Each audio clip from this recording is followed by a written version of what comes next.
What's up, dudes? Lewin here at GarageBand and Beyond. How you guys doing? So today I'm finally going to be answering a comment that I have seen left a lot, most particularly on my How to Record Vocals Like a Pro video. So this is going to be to those people who have asked me in lots of my videos, why don't I use a pop filter? What about pop filters? Do you always need to use a pop filter? So the short answer to the last one I said there is no, you do not always need a pop filter. And just to clarify, I do own pop filters. I have 3 of them. I have the Avantone one, which is a nice metal meshy one. I have the classic Samson one, which is just, nylon silk kind of a mesh thing there. And then I even have this little Windtech guy, which is actually pretty cool if you're using like a CV12 or, just a round microphone. These are nice and easy. Anyway, so I do own pop filters, but I don't always use them. And I think that if you have a good understanding of A, how your room sounds, B, how gain structure truly works, and C, how the proximity effect of your microphone is enhanced with gain structure, okay? So number one, let's talk about gain structure. Gain structure, we're talking about the audio signal and the amount of signal that you have coming from your microphone, going to your preamp if you have one, and then to your interface, and then into your computer, right? So each one of those points where you have a volume knob, the old analogy is thinking of the audio signal itself as like water, right? Now, if you think of the flow of the water in reverse, it sort of helps you with the proximity effect thing. So if you think of the signal actually coming out of the computer and coming out to the microphone, or the proximity effect, the higher you turn up your gain, the bigger the proximity effect is on your microphone, right? So the greater distance you can be from your microphone. Now, of course, if your recording space sounds like shit, right, then this probably might not work for you unless you're really like that roomy sound for whatever you're recording. That's totally cool. But this might not be the best thing. So, of course, I like those producer choice acoustic blankets, those big black blankets that I've made videos about. So, those are great ways to tame your sound.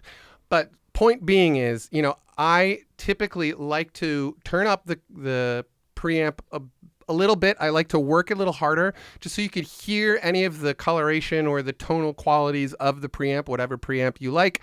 I'm using the Golden Age Audio Pre-Q73, and I also really like the Joe Meek, the Meequalizer. I really like those. They're cheap and they're like little channel strips. They have a compressor and an EQ and stuff. It's a small, inexpensive thing. But anyway, so yeah, I like to use preamps and I like to turn them up so I get that color. And then, with the interface, then I can keep it pretty low. But then the microphone itself is working more or less off of the preamps that I use. So the more I turn it up, the less close I have to be to the microphone or my singers or whatever, right? So I think there's a big advantage to that. The more that you are turning up your gain, and of course this, you're not trying to max anything out. Of course, you don't want to clip, right? Of course. But if you have it turned up properly and to a good level, then you can have the singer stay away. So you get some of the sound of the room, and then you don't have to put up a pop filter. Because, regardless of what they say, pop filters affect the tone. It's minuscule, and only, the most sensitive sets of ears can determine it, or detect it rather. But I can hear it, and I don't always like what is going on. You spend all this money on expensive microphones, and then you put up like a $10 thing in front of it. It's sort of like, why? You don't necessarily have to use a pop filter unless you find that even at a great distance and the person's going pee, pee, pee, ba, ba, ba, or whatever, and it's overloading the microphone. One thing you can ask them to do is just turn their head away from the microphone while they're making those plosive sounds. But you really, if they're like 1 foot away, 1 foot to 2 feet away from the microphone, you don't need it, right? The wind from the mouth will dissipate before it gets to the diaphragm of the microphone. So that's it. Really think about gain staging, read up about gain staging, because that is a really important part of anybody who's setting up microphones. Understanding how the gain stage works is essential. And then your microphone and its proximity effect and how it is affected by that gain stage. And of course, the environment that you're in. Now, when do I use pop filters? When I am recording people who do have to be close to the microphone.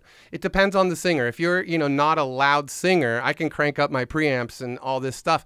But then you get a little bit, you get noise from the preamp, you get noise from your interface, you get noise, right? So when I use them, it's for soft and gentle performances, because it's just better to be a little bit closer to get some of those mouthy sounds, the lips and the tongue moving. Some of those sounds can be really nice and intimate sounding, but it's pretty rare. I will say it's pretty freaking rare that I use a pop filter and have someone stand really close to the microphone, especially if I'm in this room, or if I have my booth, all my blankets up in my my bedroom, where I sometimes will put singers over there, and we try to tame the live and natural reverb of the room with my Producer's Choice acoustic blankets.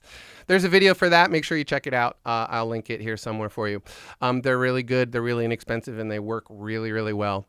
But that's it, you guys. So no, you don't always have to use a pop filter. And when you do, 1 out of 10 times that I record, I might use a pop filter. But I don't like them in general. I think they, affect the tone in a negative way. And they also just sort of, they're hardware, they're cumbersome. It's, if you're a singer, I like simplicity. I like the microphone on a stand and record, So that's pretty much it. If you have any questions or comments below this video, in the comment section, leave them there. Find me on the Facebook page. And of course, I've made all these other videos, so please check out my other videos, because I would really appreciate that. There's all sorts of good stuff up on my channel. And I have a website if you're curious about having me mix your songs for you. And I have a mailing list if you like to get discounts on the equipment that I review. That's on my website, GarageBand and Beyond. I have a Patreon page if you'd like to support the channel. That's it. Just hit the subscribe button if you haven't done it. Hit that subscribe button. I'm trying to get more subscribers, okay? You guys are the best, and I really appreciate all your support, and I hope you guys are having a great day. I'm actually about to go on vacation, so all my next videos are going to sort of be vlogging things. So if you have any questions or videos that you'd like me to make, please leave it in the comment section or write to me on Facebook, and I will try to make that video, because I'm going on vacation, so I'm going to be doing a little more vlogging. So that's about it. All right. I'll talk to you guys soon. Have a great day. Later.